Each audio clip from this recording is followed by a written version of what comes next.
കൃഷ്ണനെ കണ്ടുവരാം, കുശലങ്ങളൊക്കെ ചോദിക്കാം, വിശേഷങ്ങളൊക്കെ അറിയാം എന്നൊക്കെ മനസ്സിൽ വെച്ച് ദ്വാരകയിലേക്ക് പോയി. ദ്വാരകയിലെത്തുന്ന അർജുനൻ കേൾക്കുന്നത് താൻ അവിടെ എത്തുന്നതിന് മുമ്പ് തന്നെ കൃഷ്ണൻ തൻ്റെ ശരീരം ഉപേക്ഷിച്ച കഥയാണ്. പൊട്ടിത്തകർന്നുപോയി അർജുനൻ.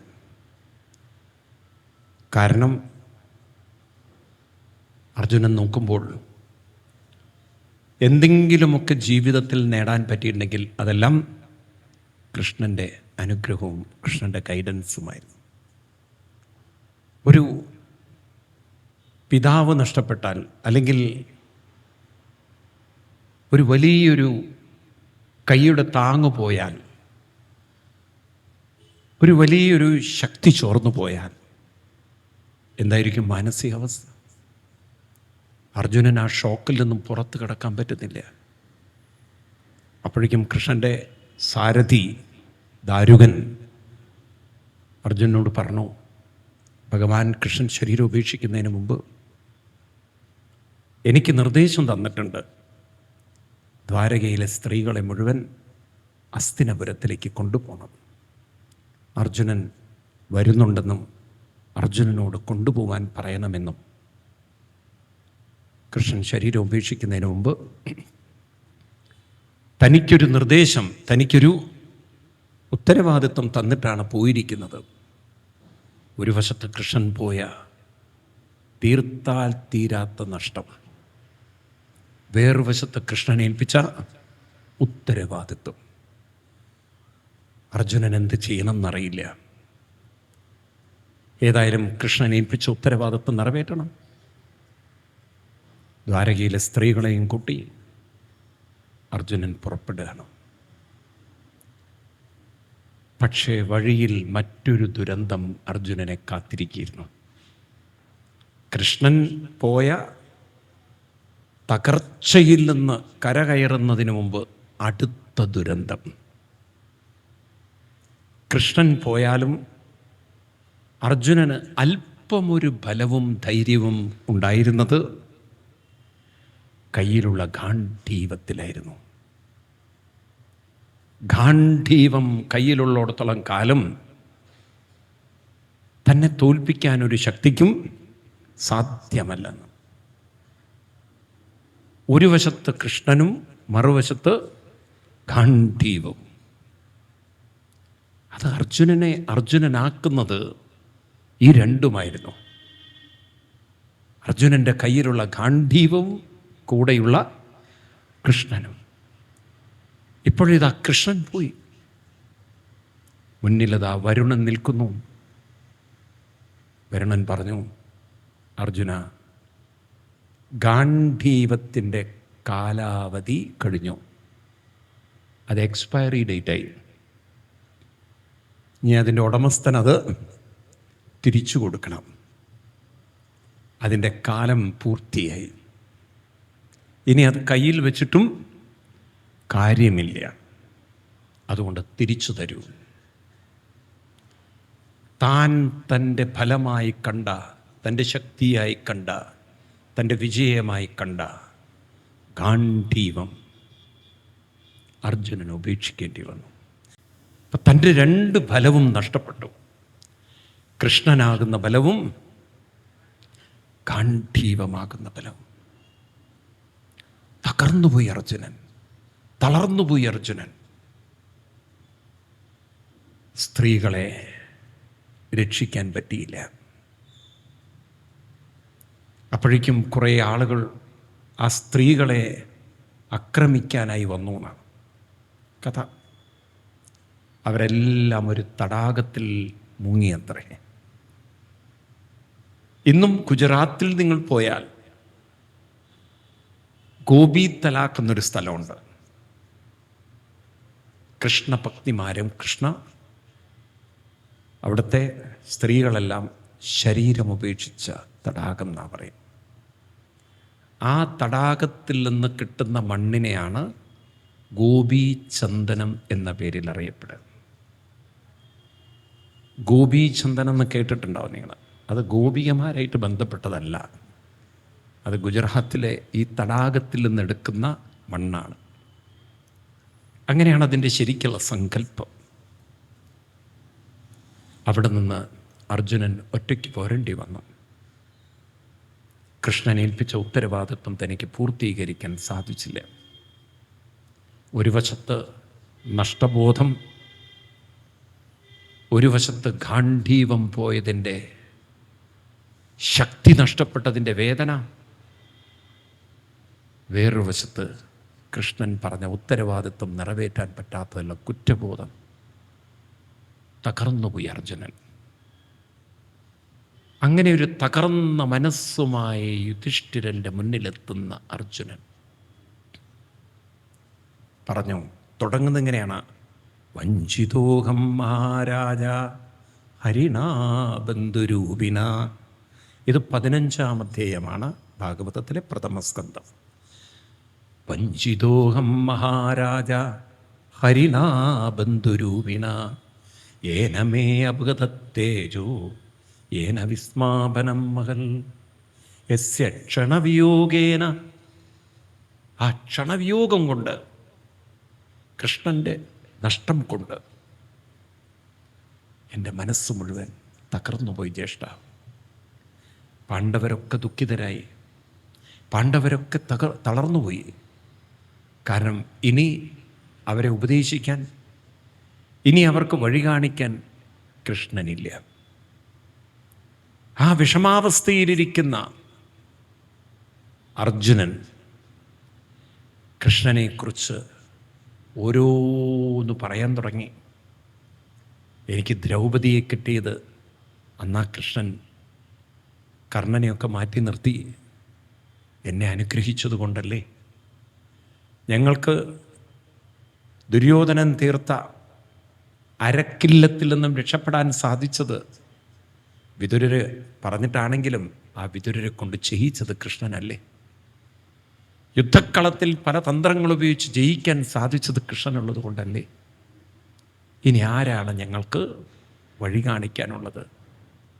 ഒരു വെളിച്ചം നഷ്ടപ്പെട്ടതുപോലെ, മുഴുവൻ കുരുട്ടുള്ളതുപോലെ ഈ ദുഃഖാവസ്ഥയിൽ നിൽക്കുന്ന അർജുനൻ, പെട്ടെന്ന് അർജുനൻ്റെ ഉള്ളിൽ ഒരു മിന്നൽ പിളർ പോലെ, ഒരു പ്രകാശം വരുന്ന പോലെ, മകരജ്യോതിസ് പോലെ, ഗീതം ഭഗവതാ പ്രോക്തം യത് സംഗ്രാമമൂർധനി കാലകർമ്മ തമോരുദ്ധം പുനരത്യങ്ങമൽ വിഭു. ഭാഗവതത്തിൽ 15-ാമത്തെയാണ് ഞാൻ ഈ പറയുന്നതൊക്കെ. ശ്ലോകം നിങ്ങൾ തപ്പിയെടുത്തോളണം. 15-ാം അധ്യായത്തിൽ 31, 30, 31 ശ്ലോകം. ഗീതം ഭഗവതാ പ്രോക്തം യസ്സംഗ്രാമമൂർധനി കാലകർമ്മതമോരുദ്ധം പുനരത്യങ്ങമൽ വിഭു വിശോകോ ബ്രഹ്മസമ്പത്യാം സംചിന്നദ്വൈത സംശയ ഭക്തിയാ എന്താണ് ലീനപ്രകൃതി നൈർഗുണ്യൽ അലിംഗത്വാലസംഭവ. പറയുന്നത് യുദ്ധക്കളത്തിൽ വെച്ച് കൃഷ്ണൻ ഉപദേശിച്ച ഭഗവത്ഗീത അർജുനൻ്റെ ഓർമ്മയിൽ തിരിച്ചെത്തി എന്നാണ്. നമ്മൾ ഈ ഗീതയൊക്കെ കുട്ടികളെ പഠിപ്പിക്കുന്നതിൻ്റെ ഉദ്ദേശം ഇതാണ്. ഗീത എന്തിനാണ് പഠിപ്പിക്കുന്നത്? 3 കാര്യത്തിനാണ്. ഗീതയുടെ ലക്ഷ്യം 3 കാര്യമാണ്. ഒന്ന്, മനുഷ്യന് ജീവിതത്തെ മാറ്റിമറിക്കാനുള്ള അവബോധശക്തി ഉള്ളിൽ ഉണ്ട്. ഈശ്വരീയമായ ശക്തി, പരമാത്മശക്തി, ദൈവീക ശക്തി എവിടെയുണ്ട്? ഹൃദയത്തിലുണ്ട്, ഉള്ളിലുണ്ട്. അപ്പം നമ്മൾ നമ്മുടെ ദൗർബല്യം മാത്രം കണ്ടാൽ പോരാ. നമ്മുടെ ജീവിതത്തെ മാറ്റിമറിക്കാനുള്ള ദൈവീക ശക്തിയും ഉണ്ട്. ഞാൻ പറയുമ്പോൾ നിങ്ങൾക്കത് മനസ്സിലാവില്ല. നമ്മളിപ്പോൾ നമ്മളെ മനുഷ്യരായി കാണുന്നു. മനുഷ്യൻ എന്ന് പറയുന്നത് തന്നെ, ആരാണ് മനുഷ്യൻ? ദൈവീകമായ ബോധത്തിൻ്റെ അംശമാണ് മനുഷ്യൻ. The human being is not an independent existence. ഓർക്കണം, നമ്മൾ എപ്പോഴും നമ്മൾ മനുഷ്യൻ മനുഷ്യൻ മനുഷ്യൻ മനുഷ്യൻ മനുഷ്യൻ എന്നുള്ള ആവർത്തിച്ച് പറയുമ്പോൾ, മനുഷ്യനൊരു സ്വതന്ത്ര വ്യക്തിത്വമല്ല. നമ്മളൊരു സ്വതന്ത്ര വ്യക്തിത്വമല്ല. നിങ്ങൾ സ്വയം ഉള്ളിലേക്ക് നോക്കൂ. നിങ്ങൾ സ്വയം ഉള്ളിൽ തന്നെ കണ്ടുപിടിക്കൂ. നിങ്ങളുടെ ഉള്ളിൽ ചിന്തകളൊക്കെ വരുന്നത് നിങ്ങളാണോ ഉണ്ടാക്കി വെച്ചത്? ആണോ? നിങ്ങളിലെ ബോധം നിങ്ങളാണോ സൃഷ്ടിച്ചത്? പറയൂ, ആണോ? നിങ്ങളുടെ ബോധം നിങ്ങളല്ല സൃഷ്ടിച്ചത്. നിങ്ങൾ ജനിച്ചു വരുമ്പോൾ തന്നെ എന്തുണ്ട്? ഈ ബോധത്തിൽ ചിന്തകൾ വരുന്നു, ആകർഷിക്കുന്നു. നിങ്ങളാണോ ആകർഷണം ഉണ്ടാക്കിയത്? എന്താ മിണ്ടാത്തത്? ആണോ? കൊച്ചുകുട്ടിക്ക് അമ്മയോടുള്ള പ്രേമം, ഇഷ്ടം, സ്നേഹം, ആകർഷണം ആ കുട്ടി ഉണ്ടാക്കി വെച്ചതാണോ? ആണോ?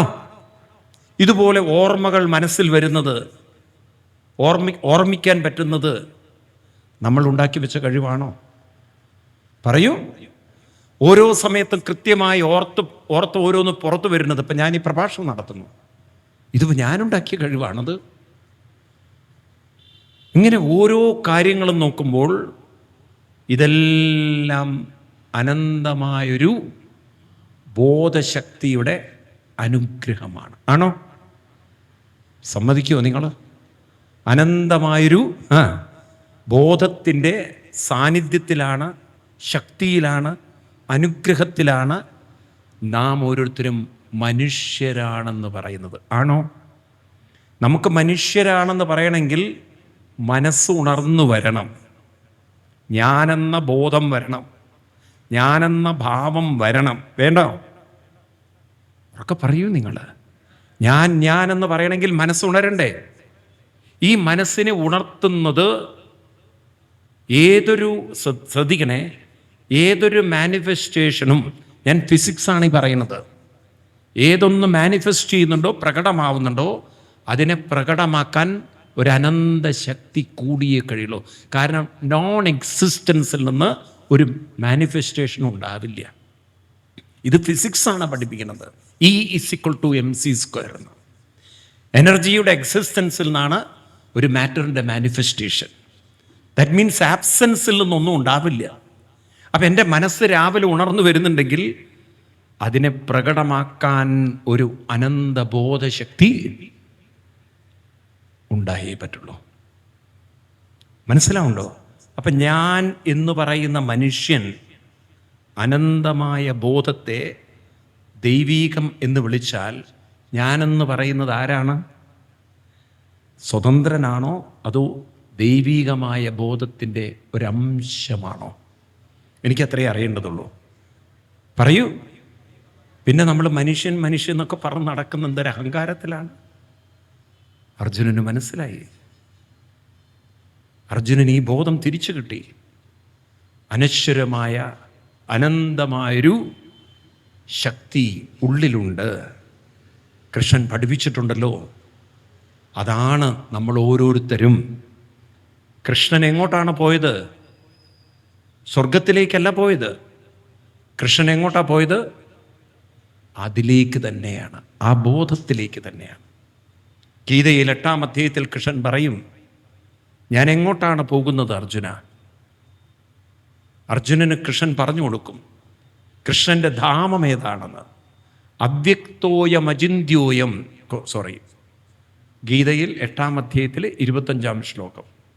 അവിടെ പറയും തൻ്റെ ധാമം ഏതാണ്, ഏത് ധാമത്തിലേക്കാണ് ഞാൻ പോയത്, ഞാൻ എവിടെ നിന്നാണോ വന്നത് അവിടേക്കാണ് പോകുന്നത്. എവിടെയാണ് ആ ധാമം? കൃഷ്ണൻ്റെ ധാമം ഏതാണ്? അവ്യക്തോ അക്ഷര ഇത്യുക്ത തമാഹു പരമാം ഗതിം യം പ്രാപ്യന നിവർത്തന്തേ തദ്ധാമ പരമം മമ. ഗീതയിലെ വരികളാണ്. ഓരോരുത്തരുടെയും ഉള്ളിലുള്ള അനന്തമായ ബോധം ഇത് തന്നെയാണ് ഭഗവാന്റെ ധാമം. ഇത് നമുക്ക് പറഞ്ഞാൽ മനസ്സിലാവാത്തതിന് കാരണം അതിലേക്ക് മനസ്സിനെ നമുക്കൊന്ന് തട്ടി ഉണർത്തേണ്ടതുണ്ട്. അർജുനന് മനസ്സിലായി, കൃഷ്ണൻ എത്തിച്ചേർന്ന ധാമത്തിലേക്ക് തന്നെ നമ്മളും തിരിച്ചെത്തണം. കൃഷ്ണൻ ഏത് ധാമത്തിലേക്കാണോ പോയത്, ആ ധാമത്തിലേക്ക് തന്നെ എനിക്കും പോകണം. അർജുനൻ ദുഃഖമൊക്കെ മാറ്റി ഇനി കരഞ്ഞിരിക്കുകയല്ല വേണ്ടത്, ഇനി എന്നെ ഉയർത്തണം, ഉണർത്തണം, സടകുടഞ്ഞുണരണം. തളർന്നിരുന്നതുകൊണ്ട്, കരഞ്ഞിരുന്നതുകൊണ്ട് ജീവിതം മുന്നോട്ട് പോവില്ല. ഈ സാധ്യത നിങ്ങൾ നോക്കൂ. കൃഷ്ണൻ നഷ്ടപ്പെട്ട ദുഃഖം, ഗാന്ധീവൻ നഷ്ടപ്പെട്ട ദുഃഖം, ഉത്തരവാദിത്വം നിറവേറ്റാൻ പറ്റാത്തതിലുള്ള ദുഃഖം, ഇതൊക്കെ അർജുനനെ മാനസികമായി തകർക്കുമ്പോഴും ഈ ഒരു ഭാഗത്ത് അർജുനൻ ഓർക്കുകയാണ്, എൻ്റെ മനസ്സിനെ എനിക്ക് പരമാത്മാവിൻ്റെ ധാമത്തിലേക്ക് ഉയർത്തണം. ഇതെന്താ നമ്മൾ ഓർമ്മിപ്പിക്കുന്നത്? മനുഷ്യൻ്റെ ബോധത്തിന് ഏത് ദുരന്തങ്ങളിൽ നിന്നും നമ്മളെ കരകയറ്റിക്കൊണ്ടുവരാനുള്ള ശക്തി അന്തർലീനമായിട്ടുണ്ട്. മനസ്സിലാവുണ്ടോ? ഇവിടെ ഒരു കാരണവശാലും വിഷമിച്ചും ദുഃഖിച്ചും ഇരിക്കേണ്ട യാതൊരു കാര്യമില്ല. നമ്മൾ പ്രായമാകും തോറും ശ്രദ്ധിക്കണം, ഉള്ളിൽ അടിഞ്ഞുകൂടിക്കിടക്കുന്ന ചിന്തകളെ നമ്മൾ നീക്കം ചെയ്തിട്ടില്ലെങ്കിൽ ഈ കുമിഞ്ഞുകൂടുന്ന ചിന്തകളാണ് നമ്മളെ മാനസികമായ പല പ്രശ്നങ്ങളുണ്ടാക്കുക. ഇന്നുണ്ടല്ലോ, ആത്മീയത എന്തിനാണ് എന്ന ചോദ്യത്തിൻ്റെ ഉത്തരം എന്താണെന്ന് ചോദിച്ചു കഴിഞ്ഞാൽ, പണ്ട് ഇത്ര ആവശ്യം ഉണ്ടായിരുന്നില്ല ആത്മീയത, ഇന്ന് ആവശ്യമാണ്. കാരണം ഇന്ന് അനാവശ്യ ചിന്തകളുടെ തീവ്രത കുറവാണോ കൂടുതലാണോ? കൂടുതലാണ്. കാരണം പണ്ട് കൂട്ടുകുടുംബങ്ങളായപ്പോൾ മിണ്ടിപ്പറയാനൊക്കെ ആളുകളുണ്ടായിരുന്നു. ഇന്നിപ്പം മിണ്ടിപ്പറയാൻ വീടുകളിൽ ആളുകളില്ല. അതുകൊണ്ട് എന്തു പറ്റി? ചെറിയ ചെറിയ വിഷമങ്ങൾ പോലും നമ്മൾ ഉള്ളിലൊതുക്കി, ഉള്ളിലമർത്തി, ഉള്ളിൽ കൊണ്ട് നടന്ന്. ഇപ്പം നോക്കൂ, പണ്ടൊക്കെ വീട്ടിലൊരു മരണം നടന്നാൽ അങ്ങോട്ടും ഇങ്ങോട്ടൊക്കെ കാണുന്നു, ആ വിഷമം പറയുന്നു, കുറേ കഴിഞ്ഞ് ആ ദുഃഖത്തിൻ്റെ തീവ്രത കുറയുന്നു. ഇന്നിപ്പം മരണം നടന്നാൽ മനസ്സിൽ നിന്ന് ആ വേദന മാറ്റാൻ പറ്റുന്നില്ല. കാരണം ആരോടും നമുക്ക് പങ്കുവെക്കാനില്ല. ഇനി പങ്കുവെക്കാനുണ്ടെങ്കിൽ ആരെങ്കിലും ഉണ്ടെങ്കിൽ തന്നെ അവർക്കൊന്നും കേൾക്കാനുള്ള താല്പര്യവുമില്ല. നിങ്ങൾ നോക്കൂ, പഴയതിനേക്കാളും ഇന്നത്തെ കാലത്ത് ഈവൻ ഭാര്യാഭർത്ത ബന്ധത്തിൽ പോലും ഒരു മനസ്സറിഞ്ഞ്, മനസ്സ് തുറന്ന് സംസാരിക്കുന്നവർ കുറവാണോ കൂടുതലായിരിക്കുമോ? സത്യം പറയൂ, അവർക്ക് പറയൂ, കുറവാണോ കൂടുതലാണോ? കുറഞ്ഞു വരികയാണ്. മൊബൈൽ നമുക്ക് വലിയ സൗകര്യം തന്നിരുന്നുവെങ്കിലും, മൊബൈലിലൂടെ ഇന്ന് പല കാര്യങ്ങളും നമുക്ക് ചെയ്യാൻ പറ്റുന്നുണ്ടെങ്കിലും, മനുഷ്യബന്ധത്തിൽ സാരമായ അകൽച്ചയുണ്ടാക്കാൻ മൊബൈലിന് സാധിച്ചിട്ടുണ്ട്. ശരിയാണോ? സത്യം പറയൂ, ഉണ്ടോ ഇല്ലയോ? അപ്പം മക്കളോടൊക്കെ നിങ്ങൾക്ക് പഴയ കാലത്ത് നിങ്ങൾ അച്ഛനമ്മമാരോട് ഇടപഴകുകയാണ്, നമ്മൾ അമ്മമാരോട് ഇടപഴകുകയാണ്. ഒരു കാലഘട്ടം ഇല്ലേ, എന്തും തുറന്നു പറയാനും എന്തു പറയുമ്പോഴും അതിനൊക്കെ എന്തെങ്കിലും ഒരു പോംവഴി കാണിച്ചു തരാനും സാധിക്കുന്ന രീതിയിലുള്ള അന്നത്തെ ബന്ധം ഇന്നിപ്പോൾ അമ്മമാരോട് പോലും കുട്ടികൾ പറയാതെ മനസ്സിലൊതുക്കി, അമർത്തി, അടക്കി കൊണ്ടു നടക്കുമ്പോൾ മനസ്സിലായില്ലേ, കാലം മാറി. അപ്പം അതുകൊണ്ട് തന്നെ നമ്മൾ മനസ്സിലാക്കണം, ഈ അമർത്തി വച്ച ചിന്തകളെല്ലാം നമ്മുടെ പ്രാണശരീരത്തെയും ആന്തരിക അവയവ പ്രവർത്തനങ്ങളെയും സാരമായി ബാധിക്കുന്നുണ്ട്, കേടുവരുത്തിക്കൊണ്ടിരിക്കുന്നുണ്ട്.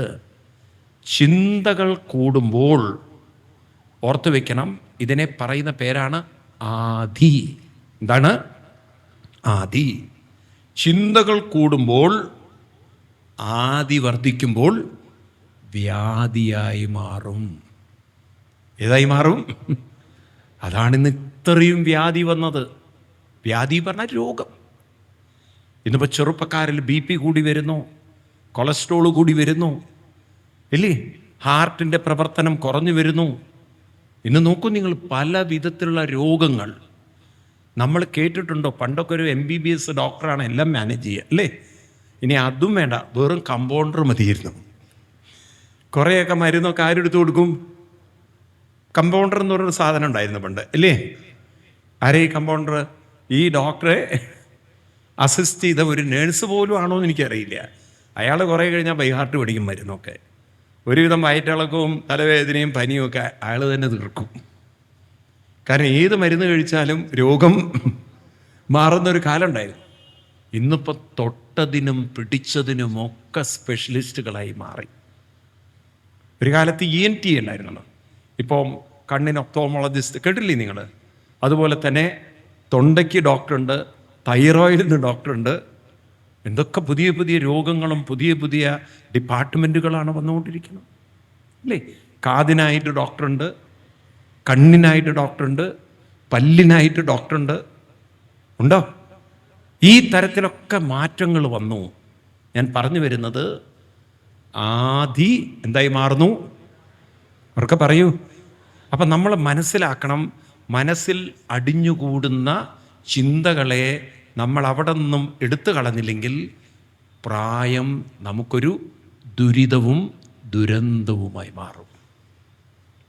ഇന്ന് നമ്മൾ വലിയ പ്രശ്നമില്ലാതെ ജീവിക്കും, പക്ഷെ ഉള്ളിലുള്ള ഈ ചിന്തകളൊക്കെ നാളെ നമുക്ക് വലിയ ദുരന്തങ്ങൾ ഉണ്ടാക്കി വയ്ക്കും. എന്ത് വേണം? ആ ചിന്തകളെ അവിടെ നിന്നും എടുത്തു മാറ്റണം. കാലിലോ കയ്യിലോ വല്ല കുഴപ്പവും പറ്റിയാൽ നമുക്ക് ഓപ്പറേഷൻ കൊണ്ട് കളയാം. ഒരു ട്യൂമർ ആണെങ്കിൽ ഓപ്പറേഷൻ കൊണ്ട് കളയാം, ഇല്ലേ? ഇന്നിപ്പം ക്യാൻസർ വന്നിട്ട് കളയുന്നുണ്ട്, ബ്രസ്റ്റ് ക്യാൻസർ വന്നിട്ട് ബ്രസ്റ്റ് കളയുന്നവരുണ്ട്, ഇൻറ്റസ്റ്റൈൻ ക്യാൻസർ വന്നിട്ട് അതെടുത്ത് കളയുന്നവരുണ്ട്. ഉണ്ടോ? ഈവൻ ലിവറിൻ്റെ ഒരു കഷ്ണം കട്ട് ചെയ്യുന്നവരുണ്ട്, ബ്രെയിനിൻ്റെ ഒരു കഷ്ണം കട്ട് ചെയ്യുന്നവരുണ്ട്. ഉണ്ടോ? പലതരത്തിലുള്ള ഇങ്ങനെയുള്ള ഓപ്പറേഷൻസൊക്കെ ഇന്ന് സക്സസ്ഫുള്ളി ഉണ്ട്. പക്ഷെ മനസ്സിലെ ചിന്തകൾ മാറ്റാൻ ഈ നിമിഷം വരെ മോഡേൺ മെഡിക്കൽ സയൻസിന് ഒരു മരുന്നും കണ്ടെത്താൻ പറ്റില്ല. എന്തേ ആളുകൾ ഇത്രയും മദ്യത്തിലും അതുപോലെ തന്നെ ലഹരി വസ്തുക്കളിലും അടിമപ്പെടുന്നത്? കാരണം അത് മനസ്സിന് കൊടുക്കുന്നൊരു സുഖമായിരിക്കുമല്ലോ. ആണോ? ഉറങ്ങാൻ വേണ്ടി മദ്യം കഴിക്കുന്നവരാണെന്ന് കുറേ പേര്. നല്ല ഉറക്കം വരുന്നു. പക്ഷേ ഈ പാവങ്ങൾ അറിയുന്നില്ല, നിങ്ങൾ എന്ത് തന്നെ മദ്യം കഴിച്ചാലും ഉള്ളിലെ ചിന്തകളെ മാറ്റാൻ ഒരു മദ്യത്തിനും സാധ്യത. അർജുനന് മനസ്സിലായി, തൻ്റെ ഉള്ളിൽ ഇപ്പോൾ താൻ അനുഭവിക്കുന്ന വേദനകളും ദുരിതങ്ങളും മനസ്സിൽ നിന്ന് മാറ്റിയിട്ടില്ലെങ്കിൽ ഇത് മുന്നോട്ടുള്ള തൻ്റെ ഗതിക്ക് തടസ്സമാണ്. വേദന വരുമ്പോൾ, വിഷമം വരുമ്പോൾ ഉണ്ടല്ലോ, പെട്ടെന്നുള്ളിൽ ബോധം വേണം. ഈ വേദനയിൽ നിന്നും ദുരിതത്തിൽ നിന്നും ഞാൻ പുറത്ത് കടന്നില്ലെങ്കിൽ ഈ വേദനയും ദുരിതവും കുറേ കൂടി എന്നെ മാനസികമായും ശാരീരികമായും തളർത്തിക്കളയുമെന്ന്. ഇതാണ് സ്പോണ്ടേനിയസ്ലി തോന്നേണ്ടത്. നമ്മുടെ ഉള്ളിൽ ആ സമയത്ത് ക്ലിക്ക് ചെയ്യണം. ഈ ചിന്തകളുടെ ആവശ്യം എനിക്കില്ല. നോക്കൂ നിങ്ങൾ, എന്താ അർജുനനൊക്കെ കിട്ടിയ ഒരു അനുഗ്രഹം എന്ന് വെച്ച് കഴിഞ്ഞാൽ, തൻ്റെ ഉള്ളിൽ നീറിപ്പുകയുന്ന വേദനകളെ ഉൾക്കണ്ണുകൊണ്ട് കണ്ടുകൊണ്ട് ആ ചിന്തയിൽ നിന്നും പുറത്തു കടക്കാൻ അങ്ങോട്ട് തീരുമാനിക്കുക. ഗീതം ഭഗവതാ പ്രോക്തം സംഗ്രാമമൂർധനി കാലകർമ്മതമോരുദ്ധം. ഗീതം, ഭഗവാൻ ഗീതയിൽ പറഞ്ഞ ഉദ്ധരേ അർജുന, നീ ഉയർത്തു. നിന്റെ ബോധമണ്ഡലത്തിന് നിന്നെ ഉയർത്താനുള്ളൊരു കഴിവുണ്ട്. നീ മുഴുവൻ തളർന്നിട്ടില്ല, നീ മുഴുവൻ അസ്വസ്ഥനല്ല. ഇനിയും നിന്റെ ബോധമണ്ഡലത്തിന് നിന്നെ മാറ്റിമറയ്ക്കാനുള്ള കഴിവും ശക്തിയും നിന്റെ ഉള്ളിൽ ഉണ്ട്. മനസ്സിലാവുണ്ടല്ലോ?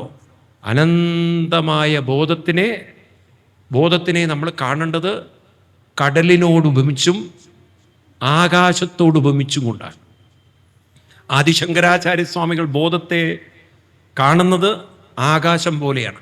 വ്യോമവത് വ്യാപ്തദേഹായ എന്നാണ്. എന്താണ് വ്യോമവത്ത്? വ്യോമം എന്ന് പറഞ്ഞാൽ ആകാശം. അപ്പം നിങ്ങൾ നോക്കൂ, നമ്മൾ ഇവിടെ നിന്ന് നോക്കുമ്പോൾ, ഈ സ്ഥലത്ത് നിന്ന് നോക്കുമ്പോൾ ഒരുപക്ഷെ കാർമേഘം മൂടിക്കിടക്കുന്ന ആകാശമായിരിക്കും. എന്നാൽ നമ്മളൊരു ഫ്ലൈറ്റിൽ അങ്ങോട്ട് യാത്ര ചെയ്യുമ്പോൾ ഇവിടെയുള്ള മഴ, അവിടുന്ന് തമിഴ്നാട്ടിലൊന്നും മഴയില്ല, നല്ല വെയിൽ. അപ്പം ആകാശത്തിൻ്റെ ഒരു ഭാഗത്ത് മാത്രമേ കാർമേഘമെല്ലാം മൂടിക്കിടക്കുന്നുള്ളൂ, ഇല്ലേ? ആണോ? അടുത്ത കാലത്ത് ഈ സുധാംശു ശുക്ലാജി അദ്ദേഹം സ്പേസിൽ പോയിട്ട് കുറേ ഫോട്ടോസ് അയക്കണ്ടായി. അദ്ദേഹം അവിടെ നിന്ന് അയച്ചിരിക്കുന്ന ഭൂമിയുടെ ചിത്രം എടുത്തു നോക്കുമ്പോൾ നമ്മൾ ഭൂമിയുടെ ഒരു ചെറിയ ഭാഗത്ത്, അദ്ദേഹത്തിന് ചന്ദ്രനെ കാണാം, അദ്ദേഹത്തിന് വേറെ പലതും കാണാം. അദ്ദേഹം നോക്കുമ്പോൾ ഭൂമി എന്നത് കറങ്ങിക്കൊണ്ടിരിക്കുന്നൊരു മറ്റൊരു ഗ്രഹം. നമ്മൾ കാണുന്ന ഈ ചന്ദ്രനെ പോലെ ഒരു ഗ്രഹമാണ് ഏത്? ഭൂമി. അവിടെ ഇരുന്നു കൊണ്ട് താഴോട്ട് നോക്കിയിട്ട് നിങ്ങളുടെ വീടിൻ്റെയും പറമ്പിൻ്റെയും അവസ്ഥ എന്ന് ചിന്തിച്ചാൽ എങ്ങനെ ഇരിക്കും? ദൈവമേ, ഈ കറങ്ങുന്ന കുന്തത്തിലാണോ ഞാൻ വീട് വെച്ചിരിക്കുന്നത്? ഈ സാധനത്തിൻ്റെ മുകളിലാണോ ഞാൻ സ്ഥിരത ഉറപ്പിക്കുന്നത്? കാരണം ഇതിങ്ങനെ എന്തോന്നും മിണ്ടാത്ത നിങ്ങൾ.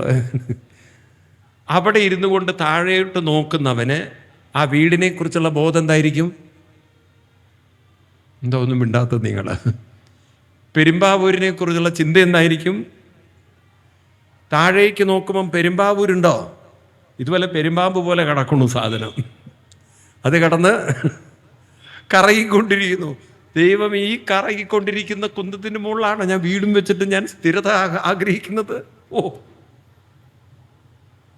ഞാനും നിങ്ങളും ഇവിടെ കാണുന്ന ഒരു സ്ഥിരതയല്ല അവിടെ നിന്ന് നോക്കുമ്പോൾ, അല്ലേ? ആണോ? സ്പേസിന് യാതൊരു പരിമിതിയില്ല, ബോധത്തിന് യാതൊരു പറയൂ പരിമിതിയില്ല. ഇത് നമ്മുടെ കുട്ടികളിലേക്ക് എങ്ങനെങ്കിലും എത്തിച്ചിട്ടില്ലെങ്കിൽ ഒരു പ്രേമ നിരാശ കൊണ്ടവർ ജീവിതം തകർത്ത് കളയും. ഒരു ചെറിയ നഷ്ടം കൊണ്ടവർ ഒരു മാർക്ക് കുറഞ്ഞതിൻ്റെ പേരിൽ ആത്മഹത്യ ചെയ്യുന്ന കുട്ടികളില്ലേ? ഉണ്ടോ? പഠനത്തിൽ വർക്ക് ലോഡ് കാരണം, സ്ട്രെസ് കാരണം ആത്മഹത്യ ചെയ്യുന്നവരില്ലേ? എന്താ ഒന്നും മിണ്ടാത്ത നിങ്ങൾ? കഴിഞ്ഞ ദിവസമാണ് നിങ്ങളുടെ നാട്ടിൽ ഒരു പെൺകുട്ടി അനസ്തീഷ്യ ഡോക്ടർ അനസ്തീഷ്യ ഡോക്ടർ ആത്മഹത്യ ചെയ്തത്. ഈ ഭാഗത്ത് എവിടെയാണ് ആ കുട്ടി? അല്ലേ? ആണോ?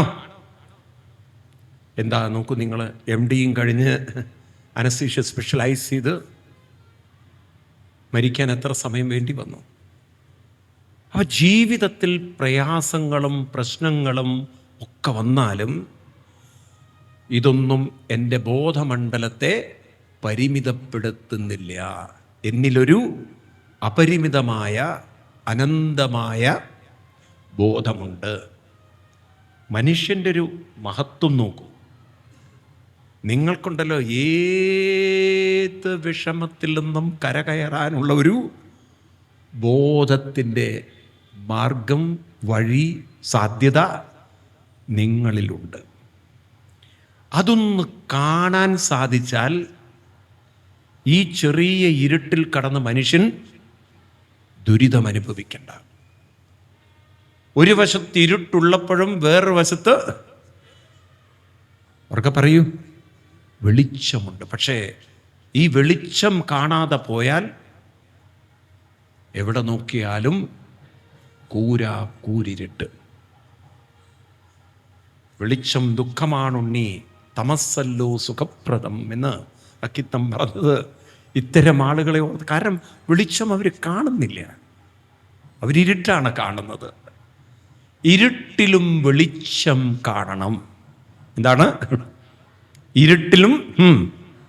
അതെങ്ങനെ നമുക്ക് കാണാൻ സാധിക്കും? അത് സാധിക്കണമെങ്കിൽ അതിന് ചില ഉപാസനകൾ ആവശ്യമാണ്. അതാണ് ഇന്നത്തെ തലമുറയ്ക്കില്ലാത്തത്. എനിക്ക് നിങ്ങളോടൊക്കെ പറയാനുള്ളത്, കുട്ടികളെ ചെറുപ്പത്തിൽ തന്നെ നാമജപം പരിശീലിപ്പിച്ചാൽ എന്താണ്? ഏതാണ്? കുറേ കഴിഞ്ഞാൽ ഈ നാമജപം എന്ന് പറയുന്നത് നിങ്ങൾ അത്ര എളുപ്പം വിചാരിക്കരുത്. ഇപ്പം നിങ്ങളൊക്കെ പറയുമോ നാമൊക്കെ നമ്മൾ ജപിക്കും. നാമജപം പരിശീലിപ്പിച്ച് നാമത്തോഴു, നേരത്തെ ഞാൻ പറഞ്ഞു ഭക്തി എന്ന് പറഞ്ഞാൽ എന്താണ്? നാമത്തിലുള്ള ആസക്തിയാണ് ഭക്തി. അങ്ങനെ ജീവിതത്തിൽ ഏത് പ്രശ്നത്തിൽ നിന്നും പുറത്തു കൊണ്ടുവരാൻ സാധിക്കുന്ന അനന്തവും സ്വതന്ത്രവും ആയ ബോധം നമ്മളിലുണ്ട്. ഈ ബോധം ഉള്ളിലുറപ്പിക്കണം. ഏത് ബോധം? അനന്തവും സ്വതന്ത്രവുമായൊരു ബോധം ഉള്ളിലുണ്ട്. അതിനെ എനിക്കൊരിക്കലും ദുർബലമാക്കാൻ സാധ്യമല്ല. ആ ഒരു ബോധശക്തി നമ്മളിലുണ്ടാവാൻ നാമശക്തി വേണം. ഏത് വേണം? അപ്പം നാമം വെറുതെ ജപിച്ചാൽ പോരാ. ജപിച്ച് ജപിച്ച് ജപിച്ച് ജപിച്ച് ജപിച്ച് ജപിച്ച് ജപിച്ച് ജപിച്ച് നാമത്തിലൊരു ആസക്തി വരും, ഒരു പ്രേമം വരും, പ്രിയം വരും, ഒരു ലയം വരും, ഇഷ്ടം വരും. അപ്പോഴാണ് നമ്മൾ ഭക്തരായി മാറുന്നത്. ഭക്തിയുണ്ടോ? ശക്തിയുണ്ട്. ആർക്ക് ശക്തിയുണ്ട്? ആർക്ക് ശക്തിയുണ്ട്? ഭക്തിയുള്ളവർക്ക്. ഭക്തി ഉണ്ടാവണമെങ്കിൽ നാമത്തിൽ ആസക്തി ഉണ്ടാവണം, ശക്തി ഉണ്ടാവണം. ഇതൊക്കെ ഒന്ന് മനസ്സിലാക്കിക്കൊണ്ട് കുറച്ച് നേരം കുട്ടികളെയൊക്കെ ഏത് ജപിപ്പിക്കണം? എന്ത് ജപിപ്പിക്കണം?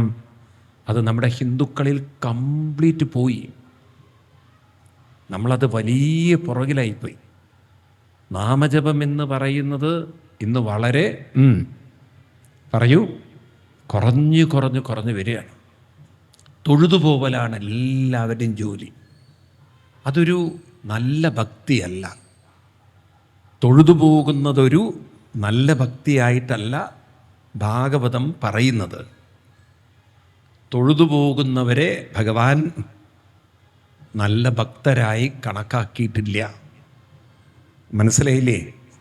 ഭഗവാൻ അങ്ങനെയുള്ളവരെ ഒരു നല്ല രീതിയിലല്ല കാണുന്നത്. നമുക്ക് ആ ശ്ലോകങ്ങളൊക്കെ പിന്നീട് നോക്കാം. ഏതായാലും ഇവിടെ അർജുനന് മനസ്സിലായി.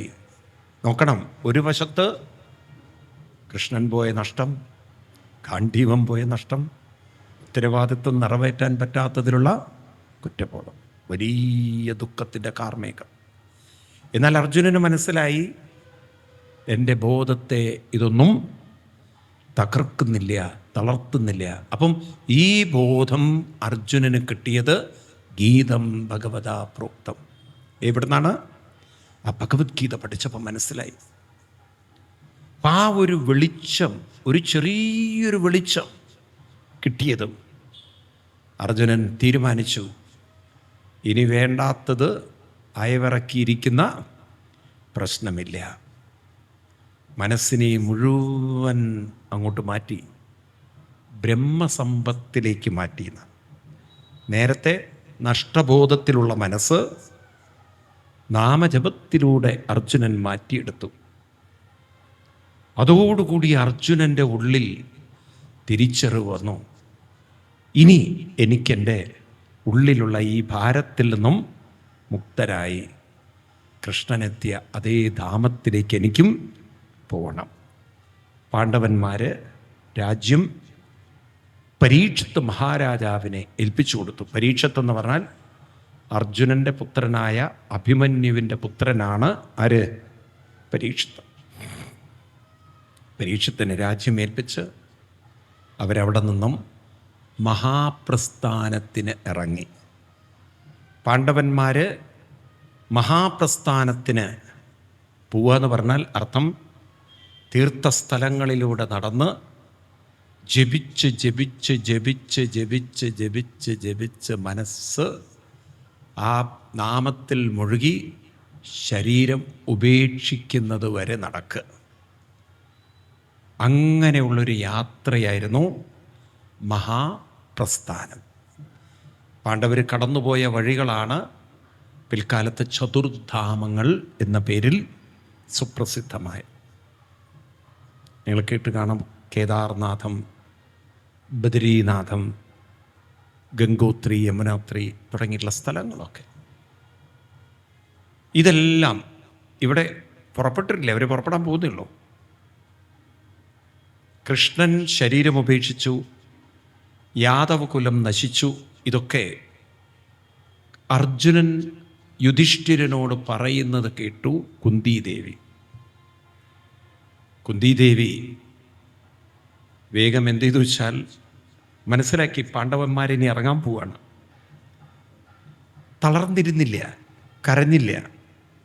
നേരത്തെ തന്നെ നാമം ജപിച്ച് അതിൽ മുഴുകിയിരിക്കാൻ ഭാഗ്യം കിട്ടിയ അമ്മയാണ് ആര്?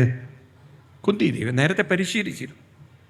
അവരെന്ത് ചോദിച്ചാൽ പ്രതാപി അനുശ്രുത്യ ധനഞ്ജയോദിതം നാശം യദൂനം ഭഗവത്കതിം ച.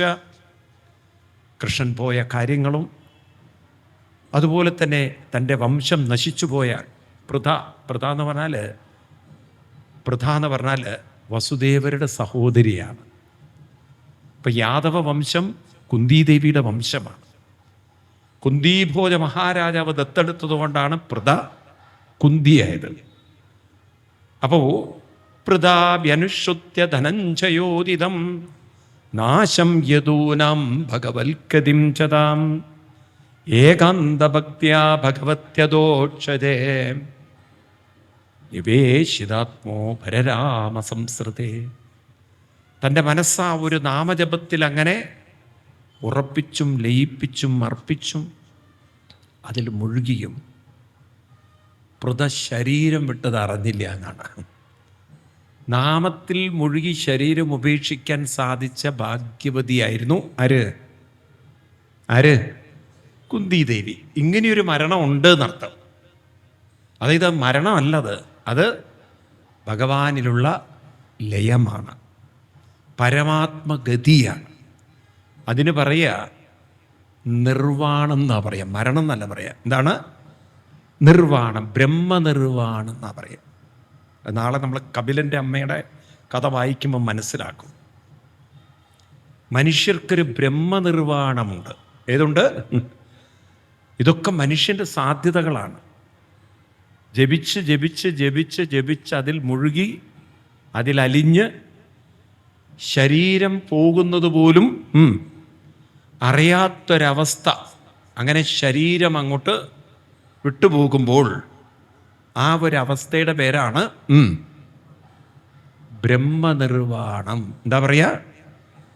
ഏഷാ ബ്രാഹ്മീ സ്ഥിതി പാർത്ഥാനൈനം പ്രാപ്യ വിമുഖ്യതി സ്ഥിത്വാസ്യാമംബ അന്ധകാലേബി ബ്രഹ്മനിർവാണം വച്ചതി എന്ന് ഭഗവത്ഗീത. ഭാഗവതത്തിൽ പറയും, തിദിക്ഷയാ കരുണയാ ശാന്തിയ. മനുഷ്യൻ്റെ ഉള്ളിൽ ഇതൊക്കെ വരുമ്പോൾ ആരുടെ ഉള്ളിലാണോ ഇതൊക്കെ വരുന്നത്, അവര് ക്രമേണ വിശോകോ ബ്രഹ്മസമ്പത്യ, വിശോകങ്ങളിൽ നിന്നൊക്കെ മാറി ബ്രഹ്മനിർവാണം സ്ഥിതി, അവരും ബ്രഹ്മനിർവാണത്തെ കൈവരും. അപ്പം മനുഷ്യൻ്റെ മനസ്സിന് സാധ്യതകളുണ്ട്. ഒരിക്കലും മറക്കരുത്. ഒരു തരത്തിലും മനസ്സിനെ പരിമിതപ്പെടുത്താൻ നമ്മൾ ശ്രമിക്കരുത്. എന്തൊക്കെ പ്രശ്നങ്ങളുണ്ടോ, എന്തൊക്കെ നഷ്ടങ്ങളുണ്ടോ, അതെല്ലാം നമ്മുടെ ബോധമണ്ഡലത്തിൻ്റെ ചെറിയൊരു അംശം മാത്രം.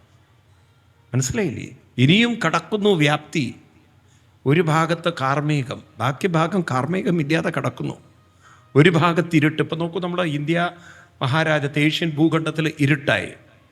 യൂറോപ്യൻ രാജ്യങ്ങളിൽ, അമേരിക്കൻ രാജ്യങ്ങളിൽ സൂര്യൻ ഉദിച്ചു, അവിടെ പ്രകാശമാണ്. അല്ലേ? ആണോ അല്ലയോ? എന്നതുപോലെ ഇവിടെ ജീവിതത്തിലും ചില ദുഃഖങ്ങളുടെ ഇരുട്ടുണ്ടെങ്കിലും ബോധത്തിൽ അപ്പോഴും വെളിച്ചമുണ്ടെന്ന് മറക്കരുത്. ആ വെളിച്ചം കാണാനുള്ളൊരു കഴിവ് നമ്മുടെ തലയിലുണ്ടായാൽ, അതൊന്ന് സ്പാർക്ക് ചെയ്താൽ ആര് നശിക്കും? ആർക്ക് നശിപ്പിക്കാൻ പറ്റും? അതാണ് കാണേണ്ടത്. മനസ്സിലാവേണ്ടത് നിങ്ങൾക്ക്. ഇതിനാണ് ഞാനും നിങ്ങൾ ഈ ഭാഗവതം കേൾക്കുന്നത്. ഇത് കണ്ടുപിടിക്കാനാണ് നമ്മൾ അമ്പലങ്ങളിൽ പോയി ജപിക്കുന്നത്. ഈ വെളിച്ചത്തെ, ഇരുട്ടിലും വെളിച്ചം കാണണം. അസത്തോമ സദ്ഗമയ. അടുത്ത വരി പറയൂ. തമസ്സോമ ജ്യോതിർഗമയ. തമസ്സിലും ജ്യോതിസ് കാണാൻ പരിശീലിക്കും. തമസ് എന്ന് പറഞ്ഞാൽ അർത്ഥം പുറത്തുള്ള ഇരുട്ടല്ല, അത് ദുഃഖത്തിൻ്റെ, വിഷമത്തിൻ്റെ, വിഷാദത്തിൻ്റെ, പ്രയാസത്തിൻ്റെ ഇരുട്ട് നമ്മളെ കയറി പിടിക്കുമ്പോഴും പ്രതീക്ഷയുടെ, പ്രത്യാശയുടെ, ആത്മശക്തിയുടെ വെളിച്ചത്തെ കാണാനുള്ള കഴിവ് നേടിയെടുക്കുക. ഇത് ജപിച്ചുണ്ടാക്കണം, പണിയെടുക്കണം, മെനക്കെടണം. കിട്ടില്ല അല്ലാതെ എളുപ്പമെന്ന് വിചാരിക്കരുത്. ഇതിനിത്തിരി അധ്വാനമുണ്ട്. വെറുതെ തൊഴുതു പോയാൽ കിട്ടുന്നൊരു സാധനമല്ല ഇത്. മനസ്സിലാവുന്നുണ്ടോ? നമ്മൾ അങ്ങനെ ഈസിയായി കണ്ടുപോയി. അതാ നമ്മൾ വഴിതെറ്റിപ്പോയത്. നമ്മൾ ഭക്തി ഒരു എളുപ്പകാര്യം, തൊഴുതുപോയാൽ കാര്യം നടന്നു വിചാരിച്ചു. അങ്ങനെ തൊഴുതുപോയാൽ കിട്ടുന്നതല്ല ഇത്. ഇത് അഭ്യാസേനത് കൗന്ദേയ വൈരാഗ്യേന ചക്രിക്യതേ. ഗീതയാണ് അതൊക്കെ. ഗീതയിൽ നിന്നാണ് എടുക്കുന്നത്. നിരന്തരമായൊരു എന്ത് വേണം? പ്രയത്നം വേണം, പരിശീലനം വേണം.